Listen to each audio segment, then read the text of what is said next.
Aleluia.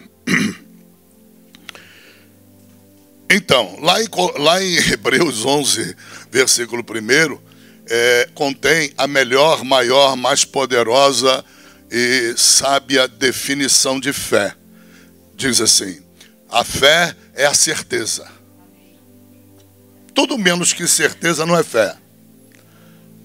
Aí é conversa fiada, lorota, embromação, são palavras de quem não tem fé. Então a fé é certeza. Certeza de quê? Daquilo que você espera. Então se você espera algo da parte de Deus, haja com certeza. Fale com certeza. Se alguém te perguntar como você vai, não fale da tua doença. Isso vale para mim principalmente. Às vezes a gente esquece, né? Aí tem uma tendência carnal de: rapaz, eu tô com uma dor aqui, pronto, esculhambou tudo que é oração. Derrubou tudo. Não é? Uma simples palavra. Lembram da sunamita? O filho não estava morto? E o que é que o marido perguntou? Como é que tá? Ele vinha do campo, né? Como é que estão as coisas? Ela: tá tudo bem. E o filho morto.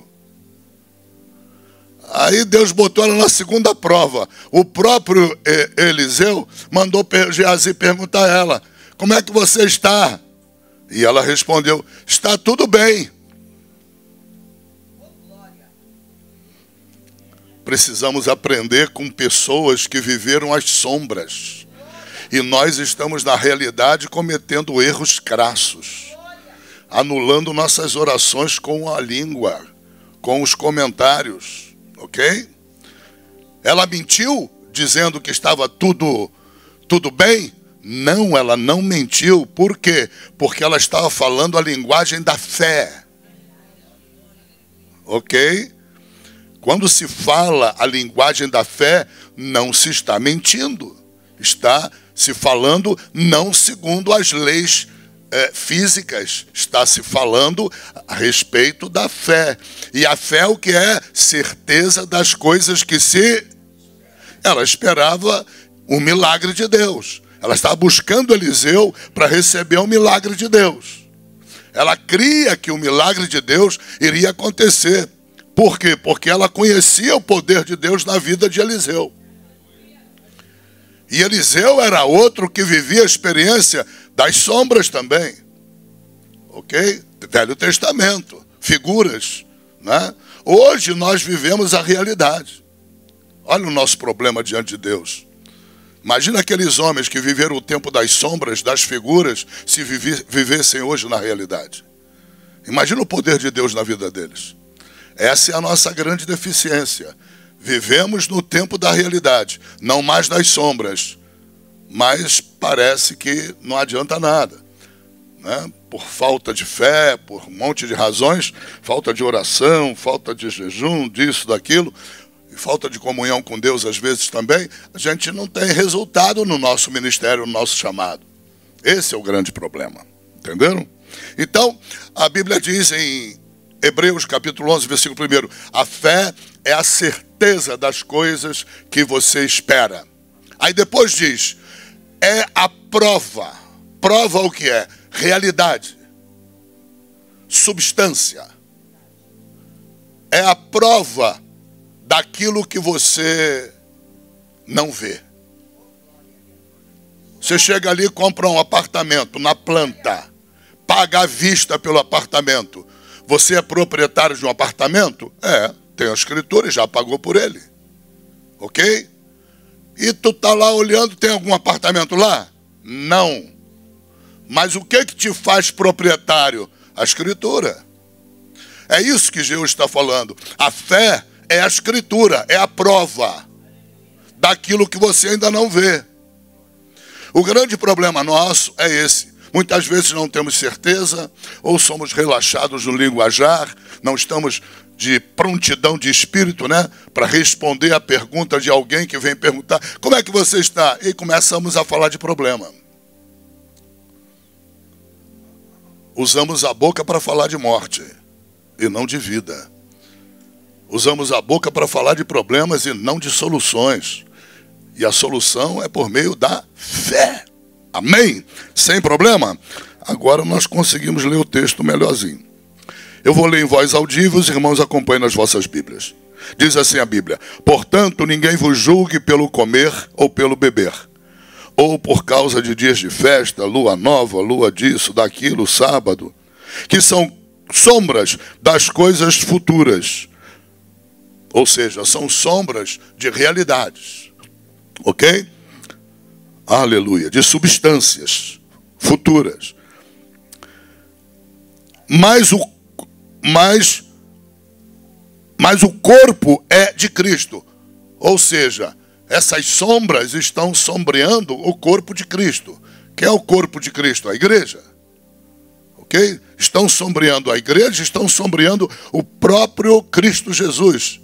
Então todas as sombras, todas as figuras do Velho Testamento, tudo, são sombras de Cristo, são sombras da igreja, do corpo de Cristo. Ok? Sem problema? Ninguém vos domine a seu bel prazer, com pretexto de humildade, culto dos anjos, metendo-se em coisas que não viu, estando em vão, inchado na sua carnal compreensão, e não ligado à cabeça, da qual todo o corpo, provido e organizado pelas juntas e ligaduras, vai crescendo em aumento de Deus. Se, pois, estáis mortos com Cristo quanto aos rudimentos do mundo, por que vos carregam ainda de ordenanças, como se vivesses no mundo, tais como não toques, não proves, não manuseies, as quais coisas todas perecem pelo uso, segundo os preceitos e doutrinas dos homens, as quais têm, na verdade, alguma aparência de sabedoria, e em devoção voluntária, humildade e em disciplina do corpo, mas não são de valor algum, senão para a satisfação da carne. Podem tomar assento em nome de Jesus. Aleluia. Todos nós sabemos que nós dependemos para tudo na nossa vida do Espírito de Deus. Jesus disse: sem mim nada podeis fazer. Não é? Jesus está na terra e está nada, está no céu. Oh meu Deus, está lá, a Bíblia diz que ele está sentado no trono, acima de todo principado, potestade, ele está reinando, e diz que você está lá com ele também, espiritualmente falando. Ele não está aqui. O Pai está aqui? Não. Não, está ao lado de Jesus. Jesus à sua direita. Quem é que está aqui? A terceira pessoa da Trindade, Espírito Santo. A igreja, Espírito Santo. Ok? Quem está aqui é o Espírito de Deus. Jesus disse: é necessário que eu vá, mas não vos deixarei só. Para vocês é melhor que eu vá. Eu vos enviarei o Espírito da verdade. Ele vos guiará em toda a verdade. Aleluia. Então não tenha medo de dizer: Jesus não está aqui. Claro que ele está na pessoa do Espírito. Está entendendo ou não? Não existem três deuses. Existe um único Deus. Se existe um único Deus subsistente em três pessoas, quando se refere a uma, está se referindo às três. Mas do ponto de vista situacional, Jesus disse: é melhor que eu vá, mas não vos deixarei só. Ok? É preciso discernimento espiritual. Não tenta analisar isso com a lógica humana. O máximo que você vai conseguir, eu dei o exemplo no último culto aqui, é a água em estado líquido, a água em estado gasoso e a água em estado sólido. É tudo água.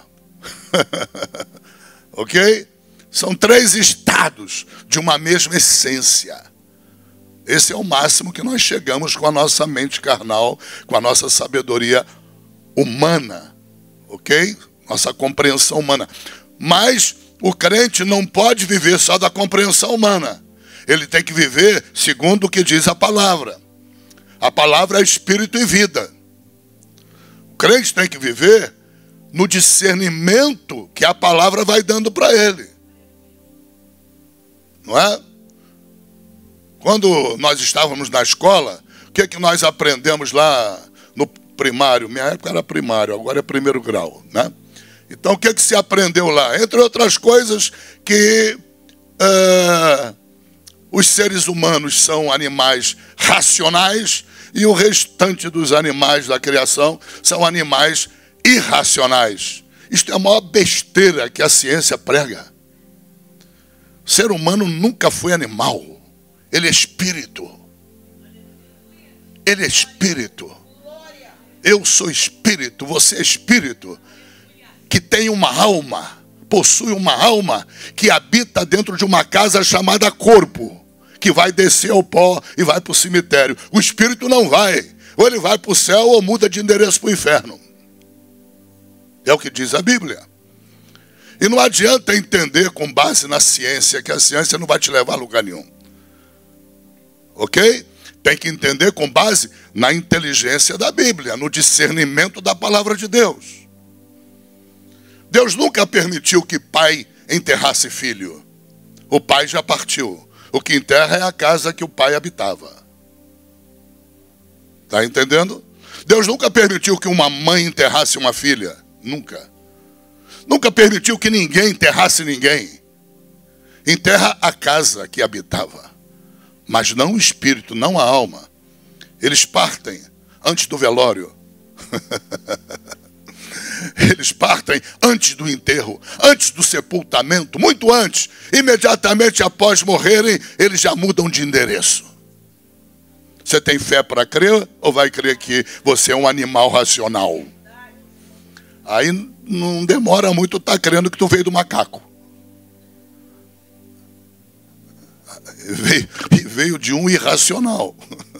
Uma loucura. Ciência humana é uma loucura. É ignorância, né? Por isso que Deus diz na Bíblia que Ele tornou louca a sabedoria do mundo. Porque só podemos entender Deus mediante a palavra dEle. E para entendermos temos que ter fé na palavra dEle. Meu povo perece por quê? Por falta de conhecimento. Então precisamos do conhecimento da palavra dEle. Para termos conhecimento tem que termos a palavra dEle. Para ter conhecimento tem que ter intimidade com Ele. Tem que passar tempo com Ele em oração.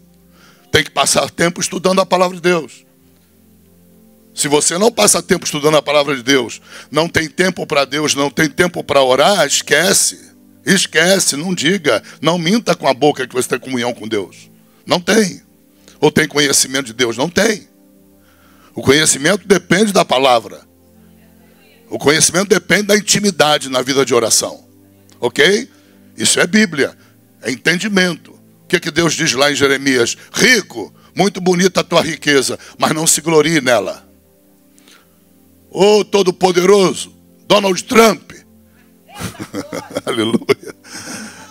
Também vou te dar uma mensagem. Não se gloria no teu poder. É o homem hoje, daqui a pouquinho já, o homem mais poderoso da terra. Aí Deus diz para ele, não se gloria nisso, cara.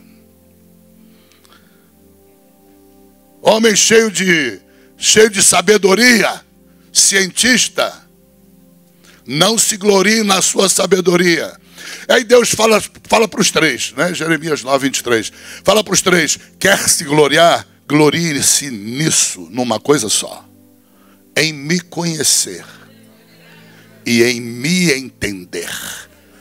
O apóstolo Paulo disse, todas as coisas que eu tive, fui formado aos pés do maior professor de Bíblia, Gamaliel, virou esterco. Todo o meu dinheiro e riqueza virou esterco. Toda a minha sabedoria humana virou esterco. Ele diz na palavra, transformei tudo em esterco, pela glória. Quando eu tive contato com a glória do conhecimento de Cristo. Isso é o que Deus quer que você entenda. Toda a sabedoria humana é esterco. É nada. É nada. Toda a riqueza humana é nada. Tu nunca viu um carro forte da Brinks seguindo o féretro para o enterro. Nu eu vim a esse mundo, disse Jó, e eu nu sairei. Uau! Nada. Riqueza, esterco. Poder, esterco. Tudo isso. Sabedoria humana, esterco. É o que disse o apóstolo Paulo. Ele disse que só havia sabedoria, só havia numa coisa que ele podia se gloriar, em conhecer a Cristo. E nós temos que imitar Paulo. Paulo disse: sede meus imitadores como eu sou de Cristo. Amém? Então Deus está dizendo na sua palavra que muitas coisas que nós, dentro da religião, glorificamos, são coisas que são boas para exercitar a humildade, são boas para a disciplina do corpo, mas não passa muito disso. Ok? Não passa muito disso. Temos que entender que sem a unção de Deus, nós não podemos nada. Precisamos da unção de Deus para tudo. O que é a unção? É o poder de Deus. Unção é o poder de Deus. Não confunda poder de Deus com presença de Deus. Ok? Você carrega a presença de Deus? Carrega, é o Espírito Santo habitando em você. Tá bom? Agora, o que determina se o diabo pode te tocar ou não é a unção de Deus na tua vida. É o poder de Deus liberado na tua vida de comunhão com Deus. É isso que afugenta o demônio. É a unção. A unção destrói todas as coisas contra ela. A unção, diz a Bíblia, destrói o jugo. A unção, diz a Bíblia, ensina tudo o que você precisa. Você pode fazer seminário, mas tu não precisa tanto de seminário. O meu foi o pior do mundo. Nunca conheci um pior que o meu. Sério. Tive que me tornar um autodidata, comprando livro de noite e de dia, estudando, para suprir a deficiência. Porque eu cria que a unção iria me ensinar, ia me fazer enxergar. E me fez enxergar. Entende? E se valeu para mim, vale para você. Ah, mas eu fiz um excelente seminário. Ótimo, bênção, louvado seja o nome do Senhor, que te deu essa vitória. Eu não tive a mesma vitória. A minha vitória foi construída de outra maneira. Eu precisei da unção do Espírito o tempo todo, o tempo todo, o tempo todo, o tempo todo, o tempo todo. Ou seja, o poder do Espírito que habitava na minha vida. E Deus diz que essa é a essência fundamental. O diabo vai temer você, os demônios vão temer, te acossar, dependendo da tua unção. A Bíblia diz que quando Jesus foi batizado, o Espírito de Deus, capítulo 4 de Mateus, o Espírito de Deus veio sobre ele. Aí depois diz que o Espírito o obrigou a ir para o deserto. E ele entrou em jejum. A Bíblia só diz que ele saiu cheio do poder quando ele saiu do deserto. Ou seja, a unção tem preço. O problema é que muitos fogem do preço e por isso não tem unção. Porque ela tem preço. Se você não tiver disposição, compromisso com Deus para pagar o preço da unção, esquece, você vai ser um homem religioso, mais nada. Uma mulher religiosa, mais nada. Porque tem preço.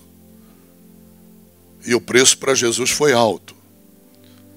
Assim como Adão e Eva foram vencidos comendo, Jesus derrotou Satanás no jejum. Satanás destruiu Eva e Adão enquanto eles comiam. Jesus venceu a guerra com Satanás, retomou o poder de Satanás através do jejum, da abstinência de alimento com finalidade espiritual. Aleluia. E ele prevaleceu no confronto com Satanás. Pensa que Satanás se intimidou com o jejum? Não.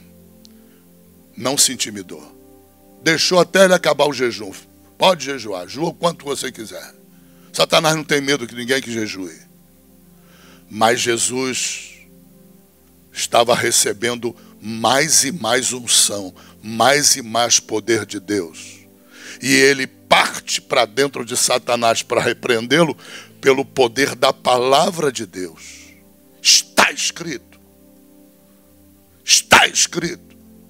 Está escrito. Cada tentação ele respondia com a palavra de Deus. E aí, quando ele dá a última pancada em Satanás, a Bíblia diz: Satanás se retira, derrotado. Você derrota Satanás pelo testemunho da palavra de Deus na tua vida. Apocalipse capítulo 12, versículo 11. Há 3 razões da tua vitória contra Satanás. Primeira, o sangue de Jesus Cristo. O sangue protetor de Jesus Cristo na tua vida. Segunda causa de vitória, você não pode amar nem a tua vida, nem a tua própria vida, mais do que a Cristo. Muitos alcançarão a salvação no último momento de vida, porque não amarão a própria vida, estarão dispostos a morrerem por Cristo. Nega Jesus, pisa na Bíblia, senão você vai ver teu filho ser morto. Você vai morrer e tua mulher. E o cabra não nega. De repente ele foi um religioso a vida toda, mas ele foi salvo, venceu o diabo, derrotou os demônios, derrotou a morte, mediante a sua fé em Cristo Jesus. Isso aconteceu com o ladrão da cruz. Aleluia. Jesus disse: hoje, ainda hoje, tu estarás comigo no paraíso. Aleluia, Jesus. Louvado seja o teu nome. Entendeu? Então veja, nós precisamos da unção. Sem a unção de Deus não somos nada. Não passamos de um ente religioso na terra. Mais um religioso. Metendo os pés pelas mãos, viciado num monte de pecados, vestido de uma capa, largos filactérios, togas e becas, cheias de honra, quando na verdade não há fruto do Espírito nenhum naquela vida. Isso é um religioso. Deus não quer religioso. Deus quer essência. Essência. Aleluia. Então, eu trago-lhes o exemplo de que? Da nossa necessidade de imitar alguém. Você precisa, não é à toa que Deus colocou Moisés para liderar um povo. Tinha que ter um líder para o povo se relacionar com o líder, imitar o líder. Quando Deus estabelece a igreja, não é? Estou pulando logo milênios. Ele vai estabelecer a igreja, ele põe lideranças na igreja, uns chamados para apóstolos, pastores, mestres. Ele estabelece as lideranças. Para quê? Para que o povo aprenda a se associar a alguém. Não adianta fazer carreira solo no evangelho. Não adianta não pertencer a uma igreja, não ser corpo de Cristo, ou achar que vai ser corpo de Cristo aí em casa. Isso é problemático demais, porque você tem que estar associado. É necessária a associação. Paulo disse: sede meus imitadores, como eu sou de Cristo. A associação, ele está dizendo, é obrigatória, porque tu é corpo. Você precisa pertencer ao corpo de Cristo. E pertencer ao corpo de Cristo significa congregar. Deus diz na palavra em Hebreus: não deixem de congregar como os muitos fazem e se perdem. Por que é necessário congregar? Porque uns auxiliam os outros, porque você é treinado por Deus no amor fraternal. Você é treinado por Deus em defender a unidade do Espírito dentro da igreja.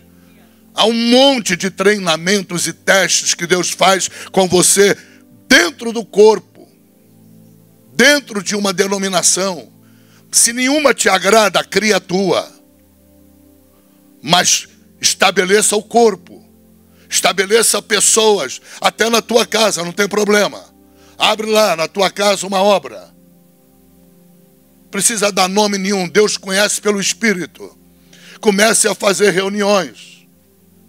E ali você vai estabelecer uma membresia, ali você vai estabelecer uma parte do corpo. Se você foi chamado, se não foi chamado, não faça. Porque o resultado vai ser pior do que a atitude de inauguração. Não faça nada sem chamado. Se tiver o chamado, não tema. Onde você abrir, vai funcionar. Eu abri a igreja lá nos Estados Unidos, durou 14 anos, 12 anos.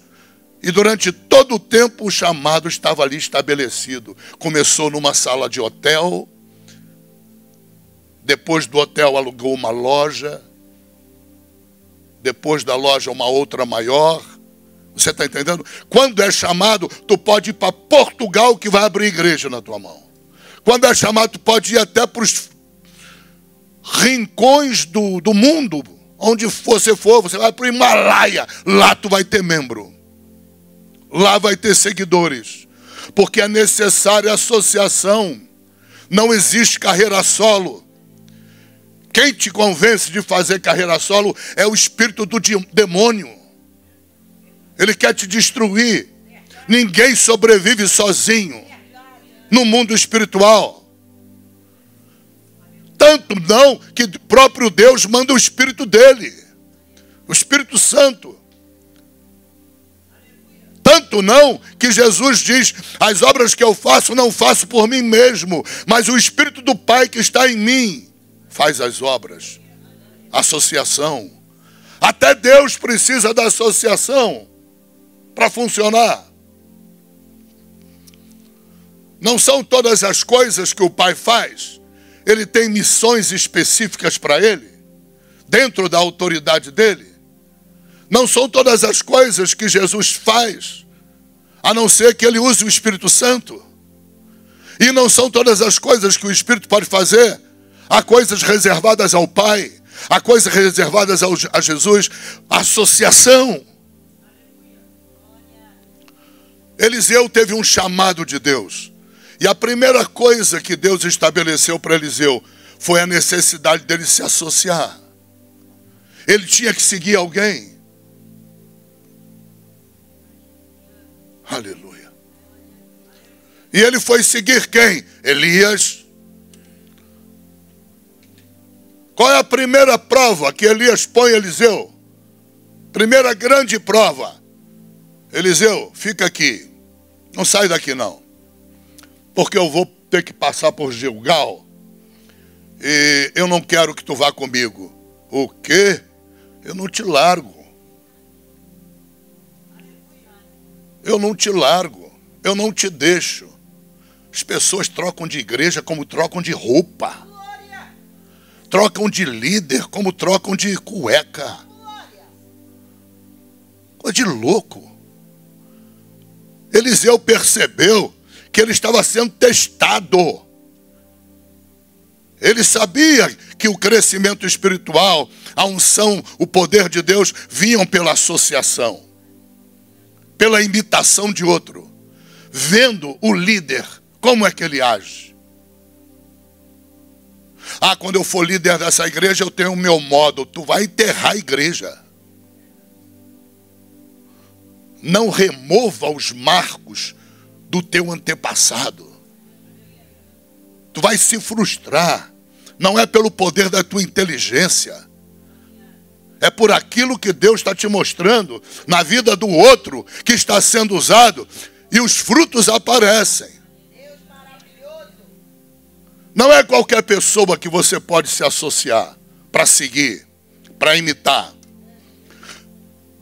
Não basta você ver simplesmente algumas coisas valiosas na vida, no ministério dessa pessoa. Você tem que olhar para os frutos da pessoa. Lembra a última mensagem aqui? Caráter acima de carisma. Acima dos dons está o caráter. Não siga os dons de ninguém sem observar o caráter. E o caráter é anunciado a partir de quê? Do fruto que você vê naquele ministério. O fruto que você vê naquele chamado, daquele líder que você segue, que você acompanha. Você precisa ver os frutos, é ordem de Deus. Se você não vê fruto, não siga. Não é de Deus, saia. Não siga.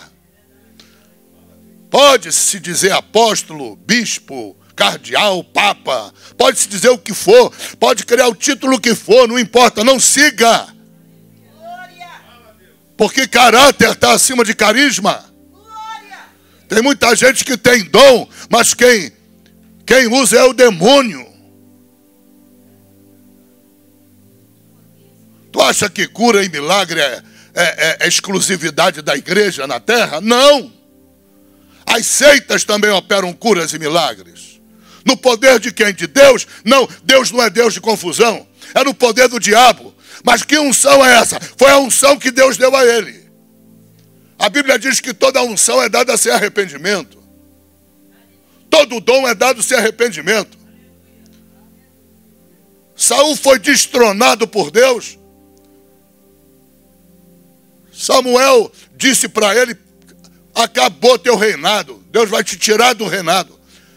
Houve separação. No mesmo momento que Samuel ungiu Davi, o Espírito de Deus saiu de Saul e entrou em Davi.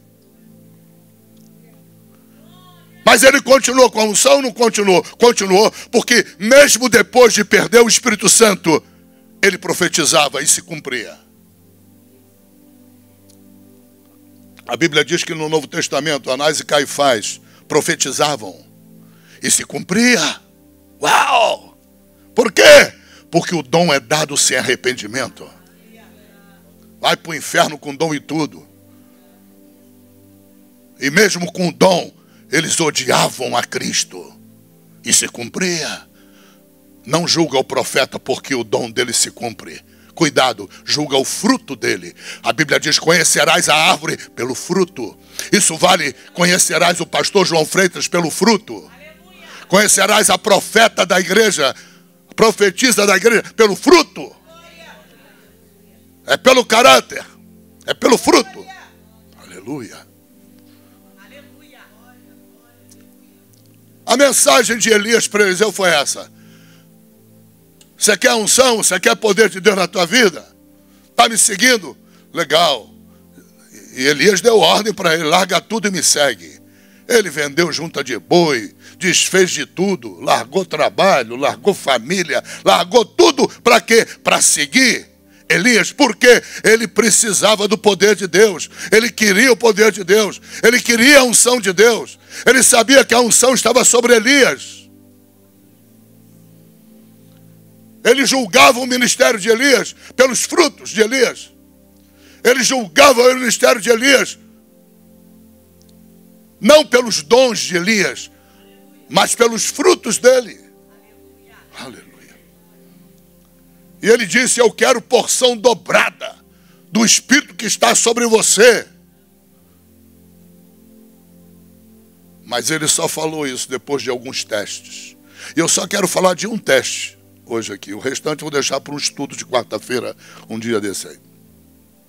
O primeiro teste foi o seguinte: fica aqui que eu vou ter que passar por Gilgal. Ele: não fico. Não fico. Eu preciso da tua unção. Eu preciso da unção que está sobre o teu ministério. Eu tenho um alvo, tenho um objetivo. Essa unção eu sei que eu não recebo sem me associar. Eu conheço os frutos do teu ministério, vou seguir você. E para onde você for, eu estou junto. Por que que Elias disse em primeiro lugar, então tá bom, vamos a Gilgal? O que que Gilgal representa para você? Sabe o que que a Bíblia diz sobre Gilgal? Foi a primeira cidade, logo depois que o povo atravessou o Rio Jordão. O que que aconteceu ali em Gilgal? Aleluia. Josué capítulo 5. Aconteceram coisas em Gilgal que precisavam acontecer na vida de Eliseu. Por isso ele disse, eu tenho que ir a Gilgal com você. E ele foi com ele para Gilgal. Qual é o significado de Gilgal? Veja, aquilo que eu disse na introdução do culto de hoje. Tudo do Velho Testamento são sombras, figuras. Tem que ser interpretadas à luz do significado dessas sombras. Ponto número 1. Foi em Gilgal que eles não mais precisaram do maná. Por que não precisaram do maná? Começaram a cultivar a terra. Quando Deus viu que eles comeram o primeiro fruto da terra, diz o capítulo 5, Deus cessou o maná. Aleluia. O que que Deus queria ensiná-los? Não dando o maná. O maná é aquela provisão do papai para o bebê, né? Toma, bebê. Dá, mamãe, na boquinha do bebê. O bebê quer comer, está com fome. Aí vem para a boquinha. Assim era o maná. Caía do céu. Não precisava trabalhar. Não tinha que cultivar. Ê, vida boa. 40 anos de vida boa. Quando chega em Gilgal, agora vão viver pela fé. Como assim? Vão ter que ter fé que Deus vai mandar chuva sobre a terra. Vão ter que arar a terra. Fazer como o agricultor faz, esperando o fruto da terra. Uau! Primeiro ato de iniciação na fé. Depois que atravessou o Jordão. Depois que entrou em Canaã, pisou Canaã. Agora tem que cultivar a terra. E para cultivar, todo agricultor ora a Deus. Deus manda chuva. Não faz isso comigo, Senhor. Eu espalhei a semente, Senhor. Gastei uma grana federal, Senhor. Grande, estou endividado até os cabelos com essas sementes. Se tu não mandar chuva, eu quebro. Todo agricultor é um homem de oração a Deus. Ou é um louco. Está na jogatina. Está no cassino. Aleluia. Ali, pela primeira vez, eles eram obrigados a comerem do fruto do trabalho deles. E para isso tem que ter fé. Segunda coisa que acontece em Gilgal. A nuvem que aparecia para eles, e era manifestação da presença de Deus junto com eles, aquela nuvem visível, não é? Durante o dia, para bloquear o sol, arrefecer a temperatura do deserto. Agora eles não estavam mais no deserto. Não havia mais necessidade da nuvem. A nuvem era um símbolo, era uma sombra da presença de Deus na terra. Protetora, para eles não torrarem no sol do deserto. O deserto tem essas características. Aquele deserto do Sinai, ele à noite congela. Faz um frio intenso. E não precisa estar no inverno, não.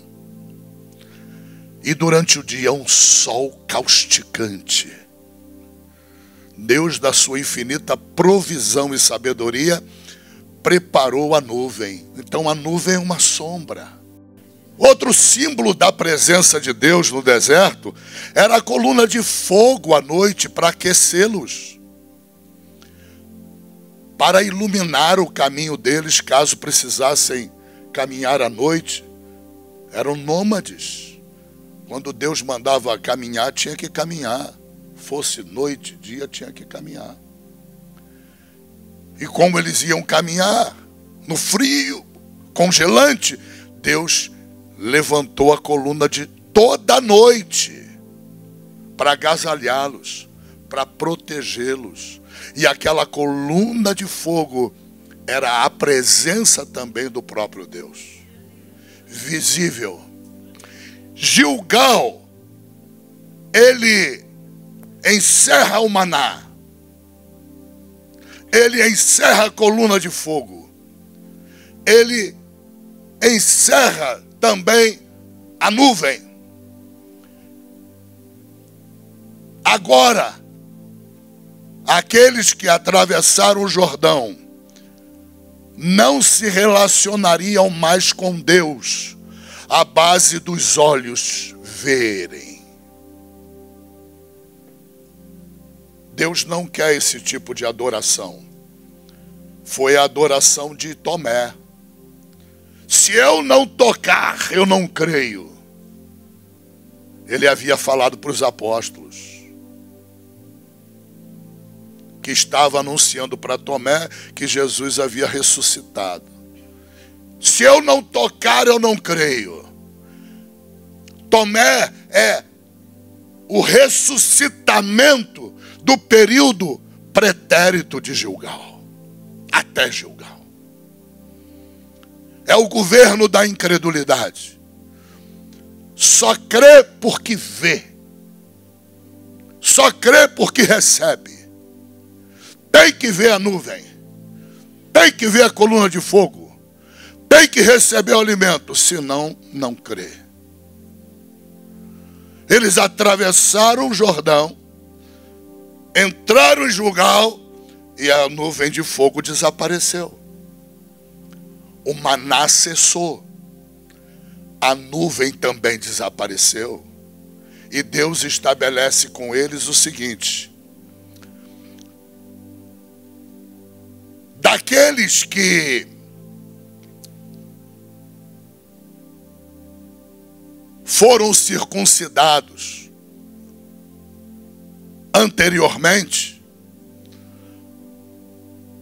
a maioria dos que estavam ali com Josué e Calebe, porque a geração de Josué e de Calebe toda foi morta no deserto.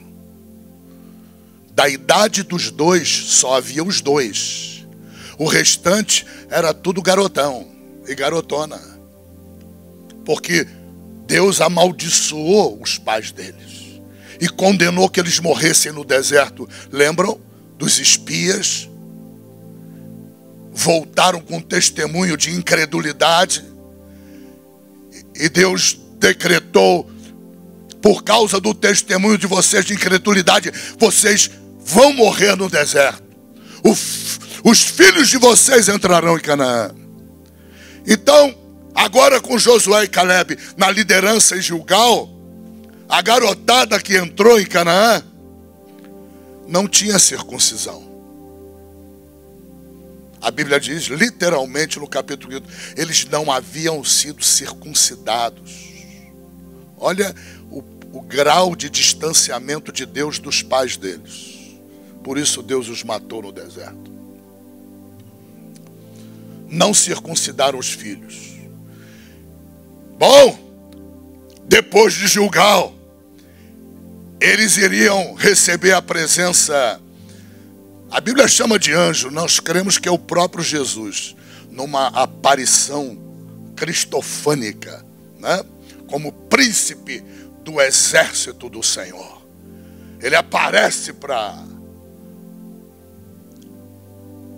Josué. Aleluia. Mas antes dele aparecer para Josué, Deus fala para Josué: Josué, corta pedras, faz facas de pedras e circuncida a todos eles que vieram sem circuncisão. Por quê? Porque havia uma guerra à frente. Eles tinham que tomar Jericó. Como eles iriam enfrentar uma batalha, uma guerra? Como eles teriam fé para crer no Deus de Israel no meio daquele confronto, ou diante daquele confronto? Eles teriam que invadir uma fortaleza. Jericó era uma fortaleza inexpugnável. Ninguém de inteligência humana acreditaria que um bando de garotos, um bando de jovens, despidos de armas e de poderio bélico, poderia enfrentar Jericó, poderia suplantar as muralhas de Jericó. Como?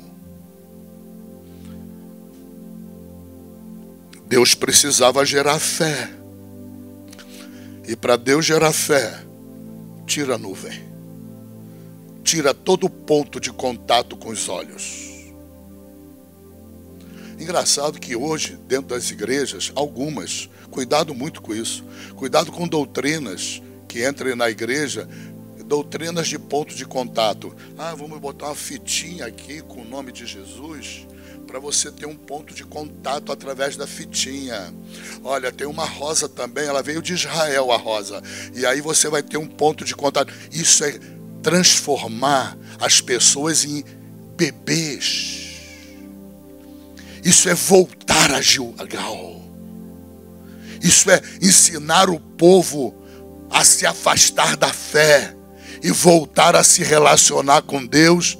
E muitos até fazem o sinal da cruz, bota em cima da geladeira. Para funcionar tem que botar em cima da geladeira, lugar alto. Faz o sinal da cruz para ficar abençoado. Não deixe esses diabos entrarem na igreja. Aonde Deus te levar, não deixa. Não restaure os pontos de contato do povo de Deus com Deus no período do deserto. Não tem ponto de contato, agora é fé. E a fé verdadeira não precisa de ponto de contato. Porque a fé verdadeira, o ponto de contato dela é a palavra. Fé cujo ponto de contato não é a palavra, é amuleto, é idolatria, é prostituição idólatra. Muitas igrejas evangélicas importaram do catolicismo o ponto de contato.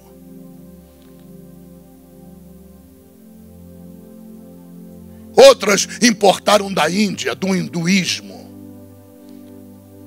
E outras o diabo deu pessoalmente. Porque eu não acredito que Deus vai dar isso para um pastor. Porque os pontos de contato terminaram em Gilgal. A nuvem desaparece. Agora vai ser fé. E para ser fé não tem que ter nuvem. Para ser fé não pode ter coluna de fogo. Para ser fé não tem que ver maná caindo do céu. Senão não é fé. Mas estávamos no Velho Testamento. E no Velho Testamento, todas essas coisas eram sombras. E havia uma sombra. Ela já desapareceu no Novo Testamento. Mas ela durou todo no Velho Testamento. A sombra do pacto da circuncisão. Ela é uma sombra que aponta no Novo Testamento para a circuncisão do prepúcio do coração, não mais do pênis. Por quê? O pacto da circuncisão do prepúcio, do pênis, do Velho Testamento, foi um pacto que Deus fez com Abraão, já prevendo que o povo de Israel seria escravizado. E uma das primeiras coisas que Deus exigiu do povo, quando libertou da escravidão, foi que o povo fizesse a circuncisão nos seus filhos, que ainda não havia sido feita. O próprio Moisés, lembram disso na última pregação? O próprio Moisés recebeu a ordem de Deus para circuncidar seu filho. E a Bíblia diz que a mulher dele se levantou, a Zípora, com piedade da criança, amor pela criança, disse: dane-se a palavra de Deus, acusou Moisés de homem sanguinário, proibiu ele de circuncidar, e a Bíblia diz que Deus desceu para matar Moisés.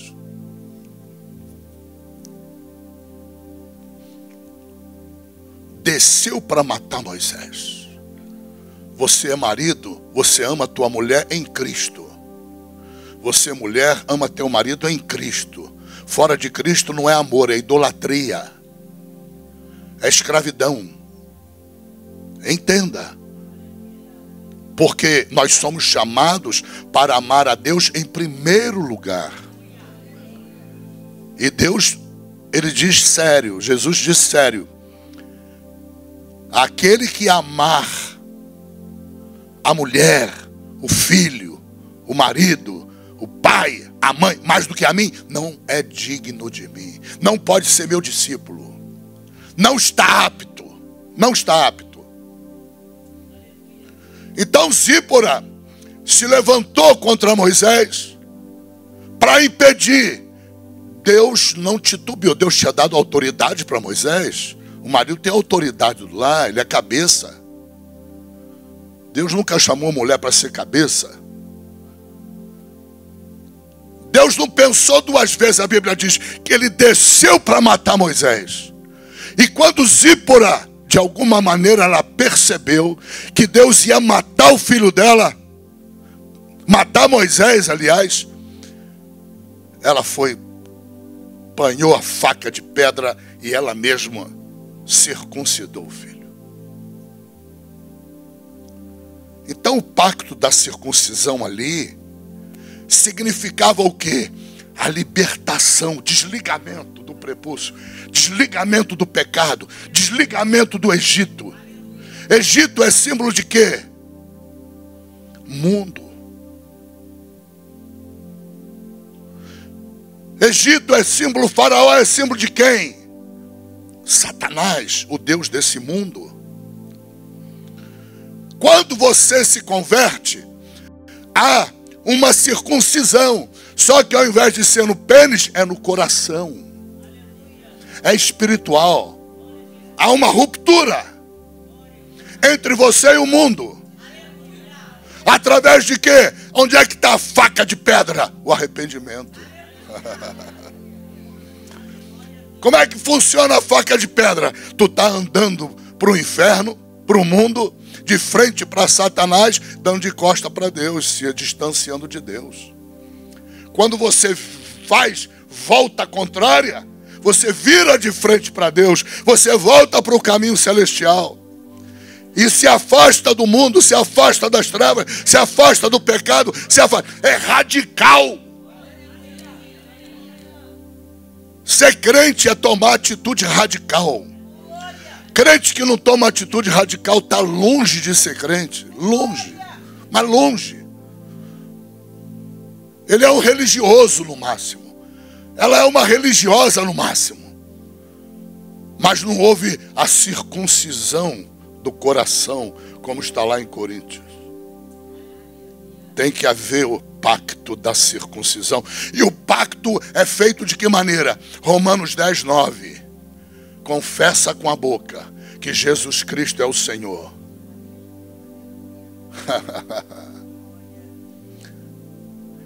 E crê com o coração que Ele ressuscitou dos mortos, para pagar o teu pecado também, Ele morreu na cruz. Crê com o coração, porque com o coração se crê para a justiça. O que é isso? Junto com o arrependimento, isso significa circuncisão no Novo Testamento.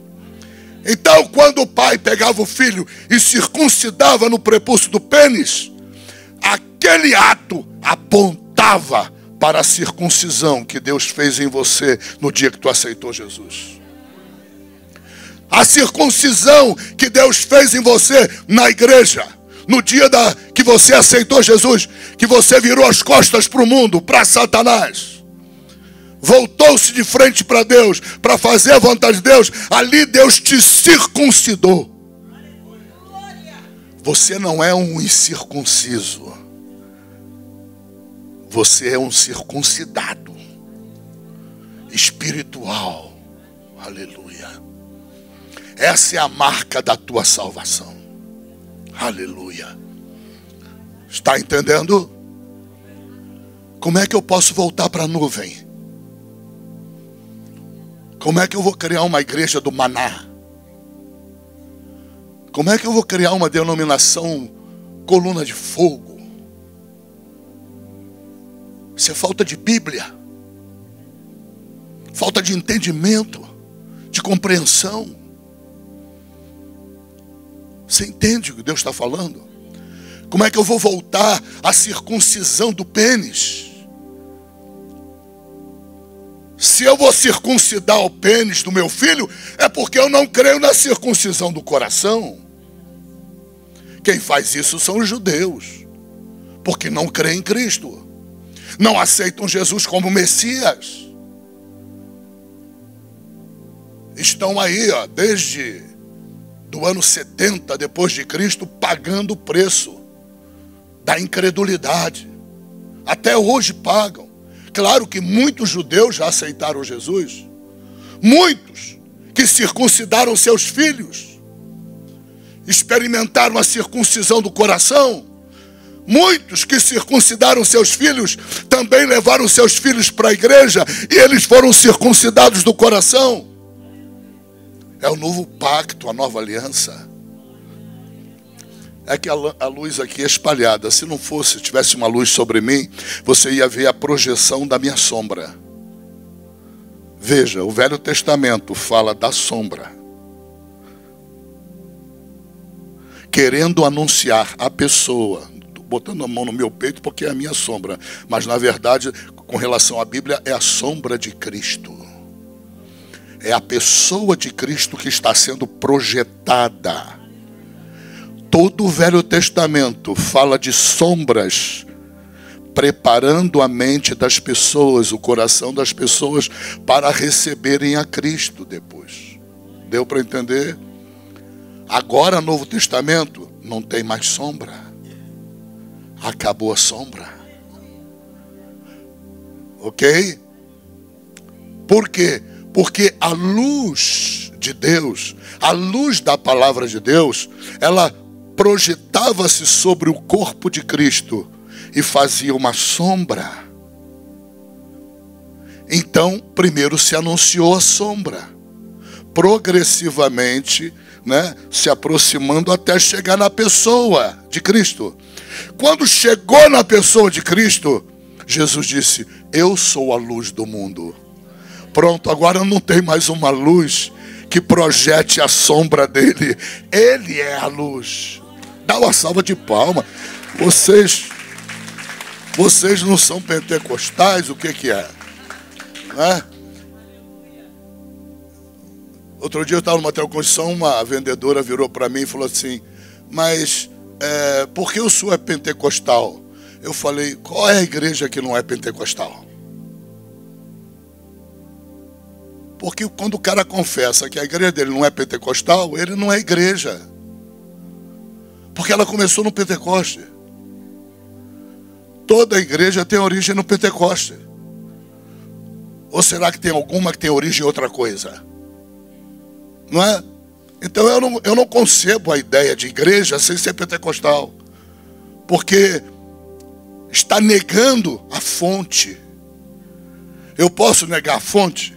Qual é a minha fonte, fisicamente? O útero da minha mãe. Eu posso negar a minha mãe? Não. Como é que a pessoa vai dizer que não é pentecostal? Como? Mas que igreja é essa? Começou aonde?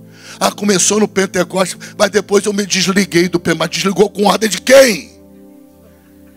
Quem é esse Deus que te desligou? Ah, foi um pastor. Vamos voltar para a Bíblia. Se a gente voltar para a Bíblia, diminuem as denominações. Elas diminuem. Elas convergem todas em Cristo Jesus. Não é? Vamos tirar as separações, as barreiras de separações. Então veja a razão pela qual ele chega para Eliseu e diz: então tá, vamos a Gilgal. É necessário passar por Gilgal. Lá você vai deixar de crer na sombra da nuvem. Você vai deixar de crer no maná. Lá o tempo de bebezão acabou. Lá você vai, não tem mais maná, vai ter que... Dá para entender? Você vai ser iniciação na fé. A iniciação na fé do ministério de Eliseu começou em Gilgal. Quando ele é levado por Elias para Gilgal, a aula do seminário nesse dia é a seguinte: tudo isso que você viu, que aconteceu no Velho Testamento, para trás, com o povo de Israel, foi para dizer para o povo que a partir de Gilgal, a vida é comunhão com Deus, é mediante a fé, não é mais por vista. Essa aula Elias deu para Eliseu em Gilgal. Aleluia. Ali em Gilgal começou o ministério da fé. Oficialmente, diante do Pai, Filho e Espírito Santo. A iniciação oficial de Deus no ministério de Eliseu. Não é que ele não tivesse fé, ele tinha. Mas ali a fé tornou-se cristalina, espasmódica, clara, evidente. Condição ímpar, condição sine qua non, condição única, importante. Viver pela fé agora. Aleluia. Não tem mais maná. Aleluia. Abre lá em Hebreus, já vou encerrar. Vamos para o fechamento. Hebreus capítulo 11. Aleluia. Versículos de 1 a 6 agora.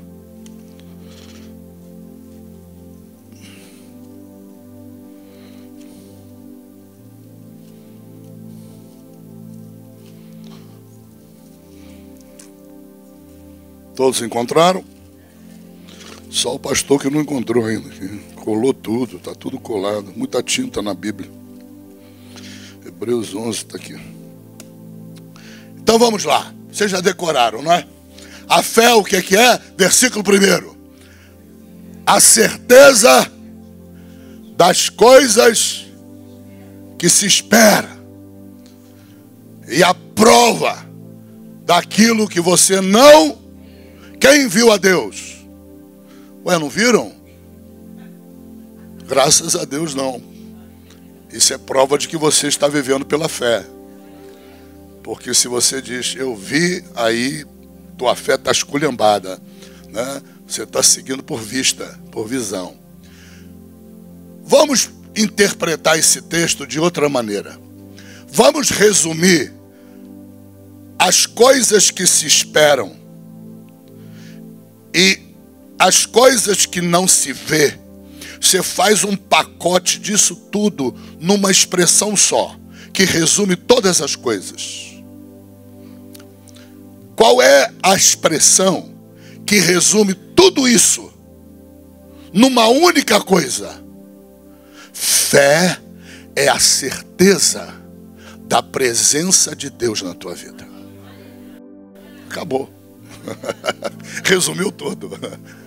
Ok?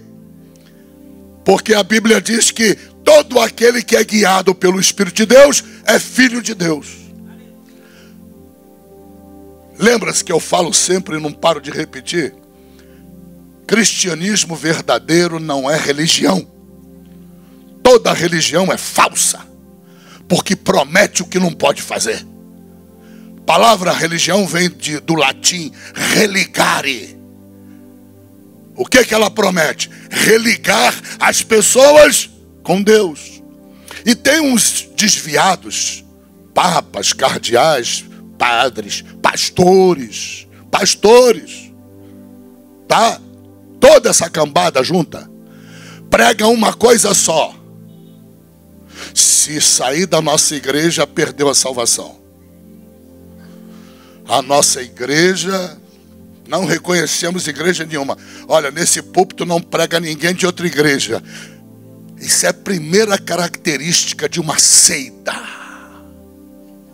Desculpa se eu atingi você lá no atrás. A primeira característica de seita é o exclusivismo. É o sentimento exclusivista. Nós somos da igreja única, que religa as pessoas a Deus. Isso é blasfêmia. Há um só mediador entre Deus e os homens. E esse mediador não é nenhuma igreja.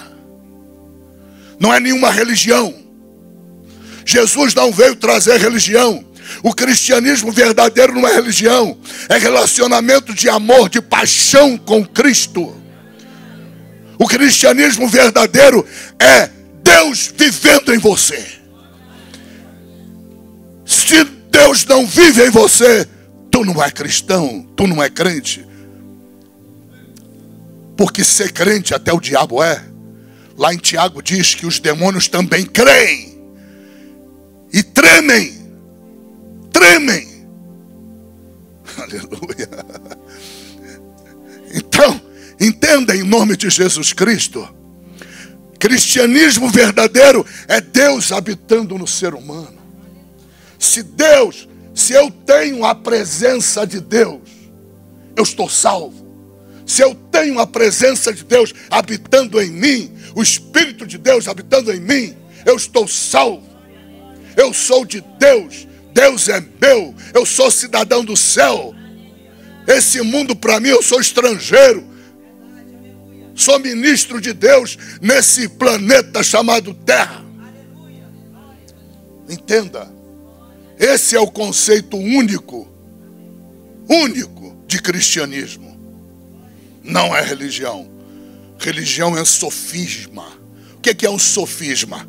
Quando é que eu faço um sofisma? Tem escritor que vende livro, ganha dinheiro, fica rico só mentindo, criando sofismas. É a arte do criar sofisma. E as pessoas se embevecem nos sofismas. Mas o sofisma é uma mentira. Se uma religião é exclusivista e ela acha que aquela religião, ou não precisa ser exclusivista não. Se a pessoa diz assim ao contrário, todas as religiões levam a Deus. Pronto. Doutrina do diabo. É a negação de Jesus na pluralidade. Está pesado demais? Está salgado demais? Mas feijoada boa tem que ter sal. Feijoada com açúcar não funciona não. Né? Boa comida tem que ter sal, tempero. Tem que equilibrar o tempero. Por que tem que equilibrar? Porque tem um extremo. O diabo quer pegar você e jogar no extremo. Ou ele te joga no extremo de você dizer que a tua igreja, ela é exclusivamente a igreja que leva ao céu, ou no extremo, todas levam para o céu. Todos os extremos são do diabo. Onde é que está o equilíbrio? Nenhuma igreja leva para o céu. É Cristo quem leva. Ele é o mediador. Lá em Bento Ribeiro Primeiro tem uma igreja católica. Maria Medianeira. O que é aquilo? Pecado. Blasfêmia. Tem Maria Medianeira. Não tem Maria Mediadora. Isso é mentira. Isso é sofisma. Isso é enganar o povo ignorante. Manter as pessoas na ignorância. Isso é falta de Bíblia.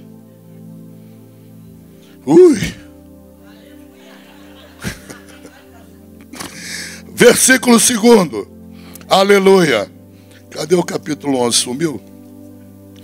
Porque por ela os antigos alcançaram o quê? A fé, ela produz essência. A fé produz essência. Substância.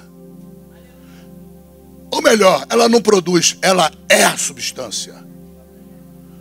Se você falar para Deus, Deus, tu me prometeu uma casa própria. Eu não vejo casa nenhuma. Deus vai te responder, também não é para ver. Não te chamei ao evangelho para você ver nada. Deus, eu pedi a ti uma casa própria. Eu estou certo de que o Senhor vai me dar. Agora lembre-se, está demorando.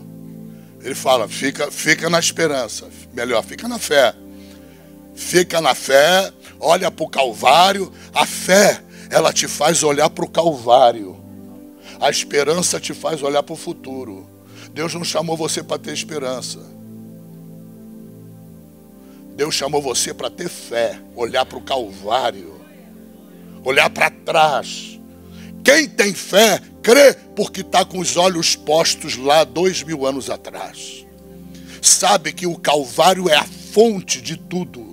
Tudo que eu preciso está no Calvário. Tudo que eu preciso está lá na morte de Cristo. Ele alcançou na morte dele. Então fé não é esperança. Esperança é loucura. É olhar para frente. Tá? Você pode ter esperança? Pode.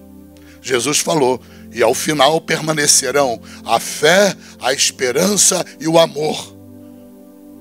Qual é o maior dos três? A fé? Ele falou, não. Qual é o maior dos três? A esperança? Não. Ele falou, e o maior dos três é o amor. Capítulo 13, último versículo do livro de Coríntios. 1 Coríntios, capítulo 13. Lembra desse texto? Último versículo. E ao final permanecerão a fé, a esperança e o amor. Mas o maior dos três é o amor. O que Deus está querendo dizer? Que a estrutura toda do evangelho, toda a estrutura da igreja, do evangelho, da palavra dele, foi construída sobre uma única coisa, o amor. É o alicerce. O amor. Foi por isso que Paulo começou o capítulo dizendo, ainda que eu falasse a língua dos anjos e não tivesse amor, eu não seria nada.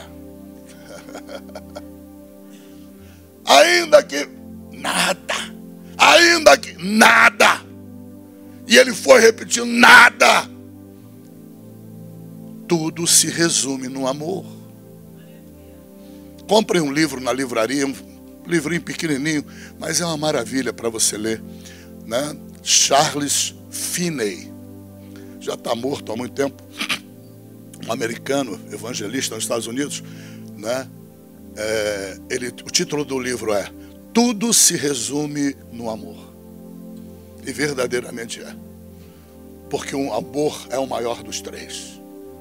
Agora a fé tem a sua importância? Claro, Deus vem depois e diz, olha para a fé, sem fé é impossível me agradar. Sem fé é impossível me agradar. Então, nós aprendemos isso. Aleluia.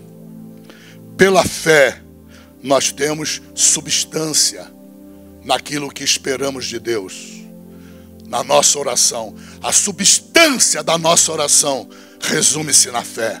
Tu pode pedir para Deus qualquer coisa. Qualquer coisa. A substância não é outra a não ser a fé. Por isso que tem que ter associação. Dá para entender, gente? Tem que ter associação. Por isso que Eliseu buscou seguir Elias. Né? Por isso que a sunamita falou, ela não mentiu. Está tudo bem, 2 vezes seguidas. Ela não confessou a morte do filho.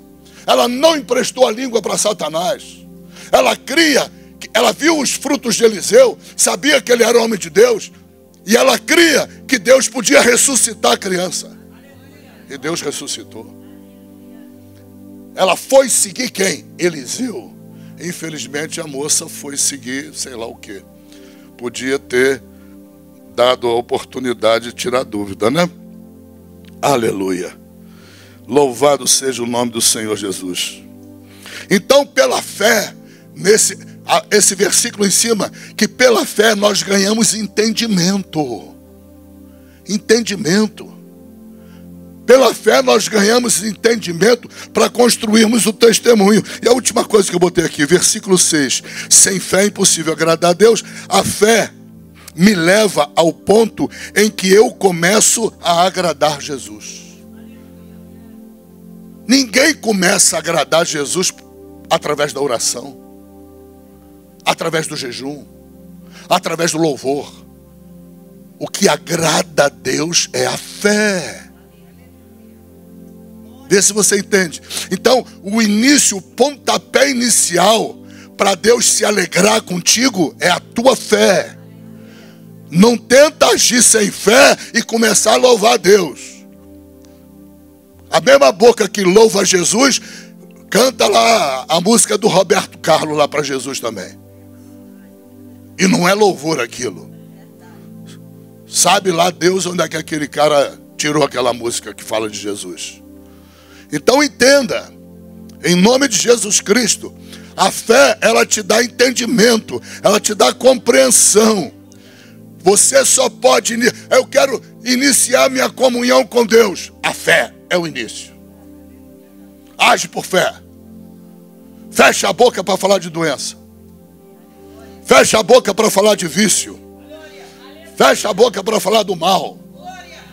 Começa a profetizar na tua vida.